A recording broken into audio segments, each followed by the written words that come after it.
Hi hello నమస్తే welcome back my channel. ఈరోజు మన వీడియోలోని గులాబీ పువ్వులు అలాగే తెల్ల నందివర్ధన మొగ్గలతోని ఇలా అందమైన మాల గార్లాండ్ అయితే తయారు చేసుకోవచ్చు. ఎలా తయారు చేసుకుందామో చూద్దాము. చూసారండి ఎంత బాగుందో. అలాగే దీనికి ఒక చిన్న గుత్త యాడ్ చేసుకుంటూ ఈ మాల తయారు చేసుకోవచ్చు. చాలా ఈజీగా కూడా ఉంటుంది. ఇక ప్రాసెస్లోకి వెళ్ళిపోదాం.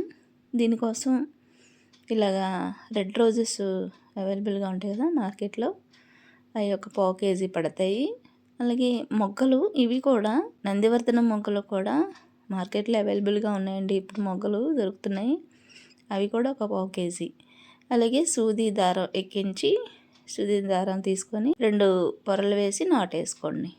తర్వాత ఇలాగ మొగ్గల్ని ఒక 3 లైన్స్ అంటే ఒక 15 మొగ్గల దాకా గుచ్చుకున్నామంటే ఎలా గుచ్చుకున్న తర్వాత కిందకి తీసుకొని అలాగే దానిపైన ఒకే ఒక పువ్వు గులాబీ పువ్వు అయితే వేసుకోవాలి.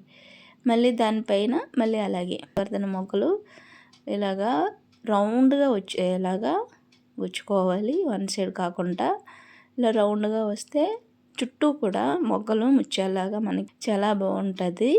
అలాగే గులాబీ పువ్వుల మధ్యలో వైట్ కాంబినేషన్ కాబట్టి చూడడానికి మాత్రం మంచి అట్రాక్ట్గా ఉంటుంది. దూరం నుంచైనా దగ్గర నుంచైనా మాల చాలా బాగుంటుందండి. ఇలాగా ఒక తాడుకి ఈ వీడియోలో చూపిస్తున్న విధంగా ఇలాగ ఒక దానికి 15 సెంటీమీటర్స్ పొడవున ఒక సైడ్ గుచ్చుకుంటే అలా రెండో సైడ్ కూడా 15 సెంటీమీటర్స్ గుచ్చుకోవాలి. ఇంకా తయారు చేసిన తర్వాత రెండు కూడా కిందన ఇలా నాటేసేయాలన్నమాట. నాటేస్తే అది చూసారా రౌండ్గా మాల తయారైంది. దాని కిందన ఒక గుత్తలు అయితే మనం ఏర్పాటు చేసుకుంటాం.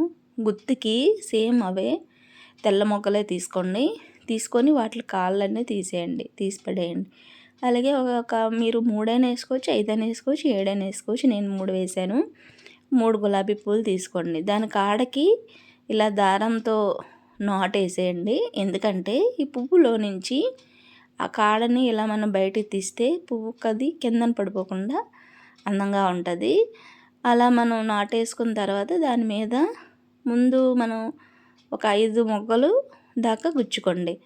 ఎందుకంటే ఈ మొగ్గలను ఈవెన్గా కాకుండా పొడవుగా ఒకటి పైకి ఒకటి కిందకి అంటే అప్ డౌన్ లాగా వచ్చే విధంగా ఇలాగా 5 మొగ్గలు వేసామంటే ఆ తర్వాత 6 మొగ్గలు, ఆ తర్వాత లేదు 3 మొగ్గలు అంటే ఒక మొగ్గ తగ్గిస్తూ 2 అంటే పొట్టి పొడవు అంటే అప్ డౌన్గా వస్తుంది అన్నమాట. అలా మనం ఎన్నైతే గుత్తు తయారు చేయాలి అనుకుంటున్నామో అన్నీ కూడా ఇలా బంచిలాగా ఇలా వీడియోలో ఇలా కుట్టుకున్న తర్వాత ఈ విధంగా ఆ 3 కలిపి నాటేసేయండి. దగ్గరికి నాటేసాక మనం ఇందాక జాయింట్ చేసుకున్నాం కదా, చిన్న దారం ఉంది, ఆ దారంకి ఈ నాటేసుకున్న ఈ హ్యాంగింగ్ గుత్తును కూడా నాటేసేయండి. By the way small request, ఈ వీడియో చూస్తూ నా ఛానల్ ఎవరైనా సబ్స్క్రైబ్ చేసుకోకపోతే ప్లీజ్ సబ్స్క్రైబ్ చేసుకోండి. అలాగే మీ ఫ్రెండ్స్ అండ్ ఫ్యామిలీ మెంబర్కి షేర్ కూడా చేయండి. ఇది మీకు ఉపయోగము అనుకుంటే ఒక కామెంట్ కూడా చేయండి. చూసారు కదండి, మాల అయితే రెడీ అయిపోయింది. ఇంతే, చాలా ఈజీ. మాల అందంగా కూడా ఉంటుంది. మనం ఏ విధంగానైనా ఎక్కడైనా అలంకరించుకున్న దూరం నుంచి చూసినా దగ్గర నుంచి చూసినా సరే మాల చాలా అట్రాక్ట్గా కనిపిస్తుంది. అలాగే చూడటానికి కూడా అందంగా ఉంటుంది. పెళ్లి మాలలాగా అచ్చు బాగుంది కదూ. Please like and subscribe. Bye bye.